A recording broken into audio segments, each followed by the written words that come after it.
क्या होगा जब तुम्हारी एक सुंदर सी वाइफ हो और एक क्यूट सी बेटी हो और उनसे तुम बहुत ज्यादा प्यार करते हो, लेकिन एक दिन तुम्हें पता चलता है कि तुम्हारी वाइफ अब किसी और के साथ सांप सीढ़ी खेलती है और तुम्हारी जो बेटी है वो तुम्हारी मेहनत का पसीना नहीं, और मरने के बाद तुम एक इशिकाई वर्ल्ड में रिकारनेट हो जाते हो जहाँ पर तुम अपनी लाइफ दबाकर जीते हो। यहाँ तक कि एक सुंदर सी प्रिंसेस जो मॉन्स्टर बन चुकी थी उसे तुम वापस से इंसान बनाते हो। उस चीज का कर्ज चुकाने के लिए वो प्रिंसेस तुम्हें पूरी जिंदगी दबाकर जीने का मौका देती है, और इस नए वर्ल्ड में तुम कुछ ऐसे ऐसे कारनामे करते हो जिसे देखकर गॉड की भी लिटरली फटके हाथ में आ जाती है। और वीडियो शुरू करने से पहले आप इस वीडियो को लाइक करके हमारे चैनल को सब्सक्राइब कर लो यार। तो चलो शुरू करते हैं इस वंडरफुल एनिमे को।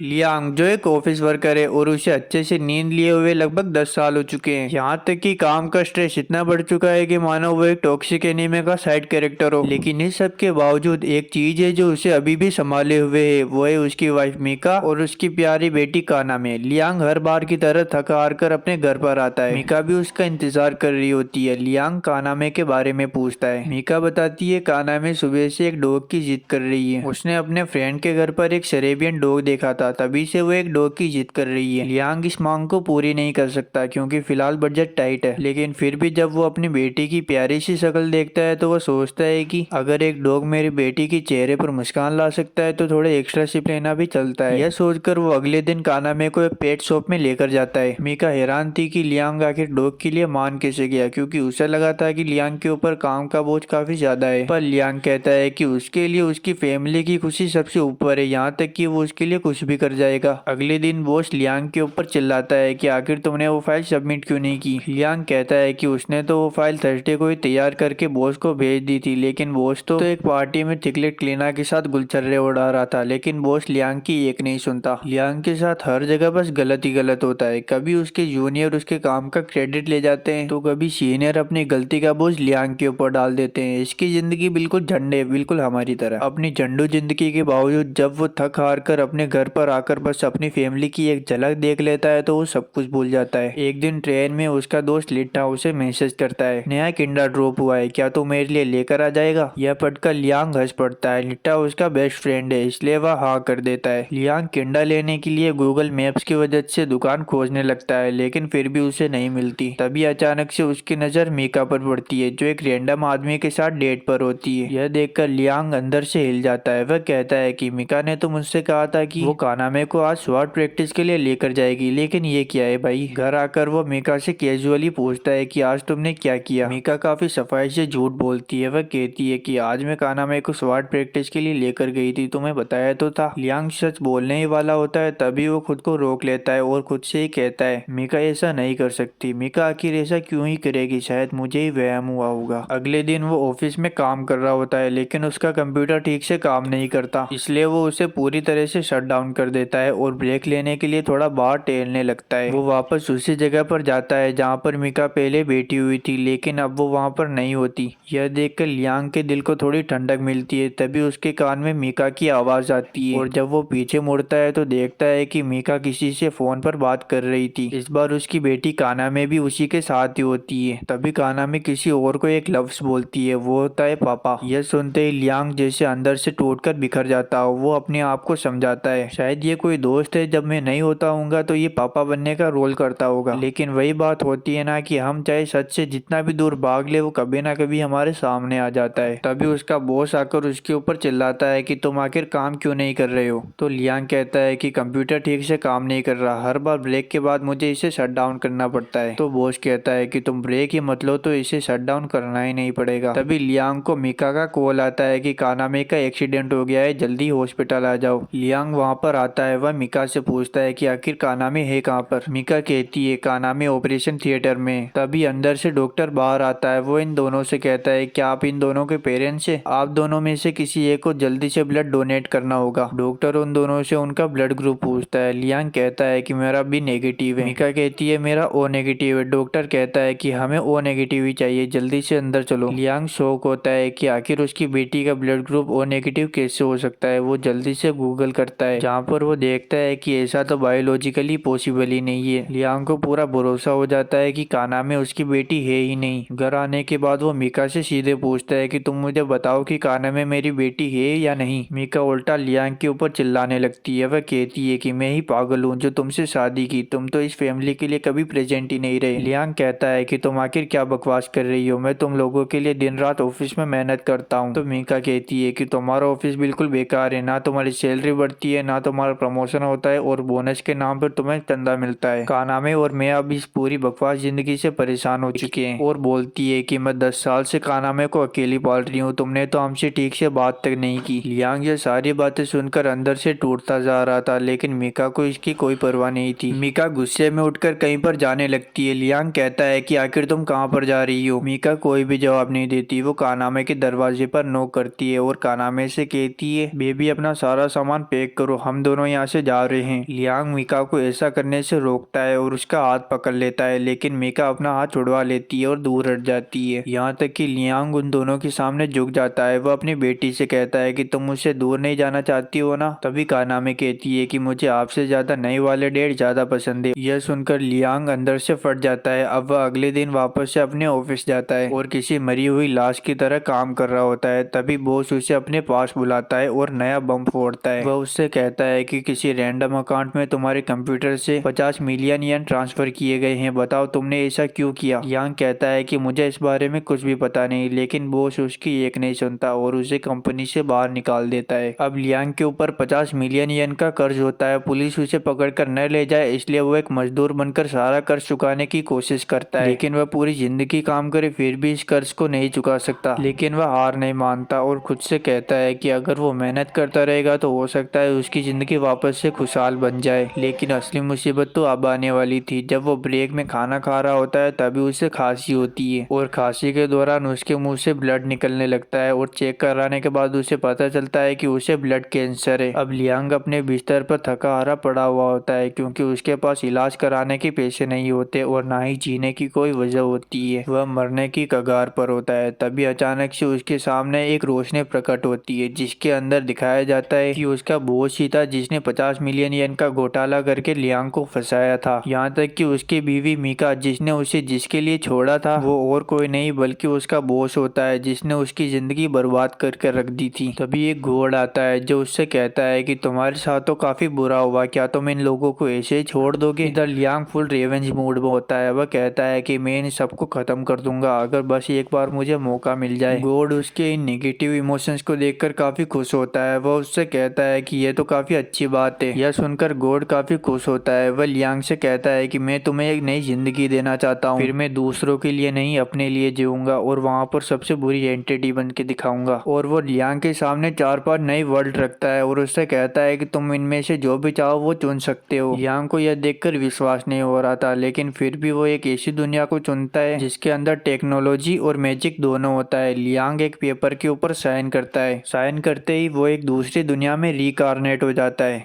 लियांग अब रिकारनेट होकर प्लेनेट हाइड्रा के राजा का बेटा बन जाता है। अब सीन 5 साल आगे शिफ्ट होता है जहाँ पर लियांग का बर्थडे चल रहा होता है। सब लोग उसे बर्थडे विश करते हैं और उसकी मॉम उसे अपने पास बुलाती है। ये दोनों स्पेल कास्ट करके कहीं पर जाने लगते हैं। वहाँ पर एक बड़ा सा केक भी होता है। वो लियांग से कहती है कि इसमें तुम्हारा बर्थडे गिफ्ट है और जब लियांग उस गिफ्ट को खोलता है तो उसके अंदर एक रिमोट होता है। मॉम उससे कहती है कि ये तुम्हारी एआई रोबोट का कस्टमाइजेशन रिमोट है, इससे तुम उस मेड के सारे पार्ट्स को कस्टमाइज कर सकते हो। लियांग मोम से कहता है कि मुझे मेड की क्या जरूरत है और वैसे भी मैं एक बच्चा हूँ, मुझे ऐसी चीजें नहीं करनी चाहिए। लेकिन मोम सीरियस होती है। वह लियांग से कहती है कि आगे जाकर तुम एक राजा बनोगे, इसके लिए तुम्हें ये सारी चीजें आनी चाहिए। तभी लियांग का फादर वहाँ पर आता है जो लियांग से कहता है कि मैं तुम्हें एक बहुत ही बढ़िया गिफ्ट देना चाहता हूँ। लियांग एक्साइटमेंट में पूछता है कि आखिर वो क्या चीज है। उसके फादर उससे कहते हैं कि मैं तुम्हें इस प्लेनेट का राजा बनाना चाहता हूँ, लेकिन तुम्हें हर महीने हमें पेंशन के पैसे देने पड़ेंगे। लियांग काफी खुश होता है और बिना पढ़े एग्रीमेंट पर साइन कर देता है। उसके बाद उसके पेरेंट्स एक लॉन्ग ट्रिप पर चले जाते हैं। इधर लियांग को विश्वास नहीं हो रहा था कि उसे पैसा, पावर, इज्जत सब कुछ इतनी आसानी से मिल गया और वो मन में सोच रहा होता है कि वो जैसे चाहे अपनी जिंदगी को जी सकता है और उसे कोई रोकने वाला भी नहीं है। इस नई जिंदगी के लिए वो उस गॉड को भी थैंक यू बोलता है। दूसरी तरफ ये गॉड जो लियांग की बॉडी को देखकर कहता है कि इस जैसे दुखियारे तो हर गली में मिल जाते हैं। इस बेचारे को लगता है कि मैं इसकी मदद करने आया हूँ। अब वो कहता है कि चलो उन दोनों को भी देख लेता हूँ। इसका मतलब मीका और लियांग के बॉस से होता है। बॉस कहता है कि मुझे लियांग के लिए काफी दुख हो रहा है, मैंने उसकी पूरी लाइफ बर्बाद कर दी। पर मीका कहती है कि तुम उसकी टेंशन क्यों ले रहे हो, उसने मेरे 10 साल बर्बाद किए हैं। दुखी तो मुझे होना चाहिए उस बेवकूफ की वजह से। खैर उसे छोड़ो। तभी गॉड अपने मैजिक का इस्तेमाल करता है और वहाँ पर पुलिस आ जाती है। पुलिस कहती है कि हमें पता चल गया है कि 50 मिलियन येन का फ्रॉड किसने किया है, वो तुम हो, और सारा का सारा इंजाम लियांग के ऊपर डाल दिया। अब पुलिस बॉस को अरेस्ट कर लेती है। इधर मीका काफी टेंशन में होती है क्योंकि अब ना उसके पास लियांग बचा होता है और ना ही उसका बॉस। यह सब देखकर गॉड काफी खुश होता है। वह कहता है कि कितने सारे नेगेटिव इमोशन है, मुझे मजा आ गया। इन दोनों को तो मैंने ठिकाने लगा दिया। अब असली मजा तो लियांग के साथ आने वाला है। मैंने उसे एक ऐसी दुनिया में भेजा है जिनमें लोगों की उम्र काफी लंबी होती है। वो दुखियारा अपनी नई जिंदगी में इतने सारे दुख सहेगा जिससे बहुत सारे नेगेटिव इमोशंस आएंगे और वो मुझे पसंद है। इधर दूसरी दुनिया में पायरेट्स एक जगह पर हमला कर रहे होते हैं। उनके लीडर को लगता है कि उनकी जीत हो रही है। तभी अचानक से उनके साथी एक एक करके ब्लास्ट होने लगते हैं और उनके पास से एक लाइट गुजरती है। यह होती है लियाफ किंगडम की प्रिंसेस नाइट। जब वो बैटलफील्ड में एंटर होती है तो एक एक करके सारे पायरेट्स को मारने लगती है। वह इतनी तेज और ताकतवर होती है कि पायरेट्स उसका मुकाबला नहीं कर पाते और वहां से दुम दबाकर भागने लगते हैं। प्रिंसेस अपनी सेना से कहती है कि चलो जल्दी उसका पीछा करो, हमें उसे भागने नहीं देना है। दूसरी तरफ लियांग की एआई मेड भी आ चुकी थी, पर लगता है लियांग को इसकी पैकेजिंग पसंद नहीं आई। लियांग को समझ नहीं आता कि वो इसे आखिर खोले कैसे। तभी बटलर उसे बताता है आपको बस इसकी पैकेजिंग को छूना है और वो ओपन हो जाएगी। लियांग पैकेजिंग को छूता है, पैकिंग धूल बनकर उड़ जाती है और उसमें से एआई रोबोट बाहर आ जाती है। लियांग उसे देखकर काफी खुश होता है। रोबोट अपना इंट्रोडक्शन देती है कि मेरा नाम अमेगी है। बटलर लियांग से कहता है कि ये आपकी पूरी जिंदगी सेवा करेगी, बस इसे हफ्ते में एक बार मेंटेनेंस की जरूरत पड़ती है, बाकी ये आपके लिए 24/7 एक्टिव रहेगी। पर लियांग को तो इस बुड्ढे की बातों में कोई भी इंटरेस्ट नहीं होता क्योंकि उसका ध्यान तो किसी और चीज पर है। बटलर उससे कहता है कि आप ये क्या कर रहे हैं। लियांग कहता है कि मैं तो बस चेक कर रहा था कि मैंने जैसा मंगवाया था ये वैसा आया है या फिर नहीं, बिल्कुल डबल डोज के साथ, ये काफी सॉफ्ट है। बटलर उसे बताता है कि ऐसे काम खुले में नहीं करने चाहिए। तो लियांग कहता है कि इसकी पूरी जांच करने के लिए मैं इसे कमरे में लेकर जाता हूँ, और यह कहकर वो कमरे में लेकर भी चला जाता है। थोड़ी देर बाद लियांग कमरे से बाहर आता है। अब अमेगी लियांग के कंधे दबा रही होती है और लियांग को काफी मजा आ रहा होता है। बटलर कहता है कि आप आखिर कमरे में उसके साथ क्या कर रहे थे। लियांग कहता है कि अरे तुम टेंशन मत लो यार, मैं दिखता 5 साल का हूँ लेकिन मेरा दिमाग 36 साल के आदमी जितना है। बटलर कहता है कि 36 साल के होने के बावजूद आप एक बच्चे ही हैं। अमेगी लियांग को समझाती है कि इस दुनिया में लोगों की उम्र 400 से 500 साल होती है और उन्हें अडल्ट होने के लिए कम से कम 100 साल पूरे करने होते हैं। लियांग कहता है कि यह तो काफी अच्छी बात है, अब मुझे जीने के लिए काफी ज्यादा समय मिलेगा और वो अमेगी के साथ मिलकर अपनी लाइफ एंजॉय कर सकता है। तभी बटलर कहता है आपको एक एआई रोबोट के साथ इतना घुल मिलकर नहीं रहना चाहिए। लियांग कहता है कि भला ऐसा क्यों।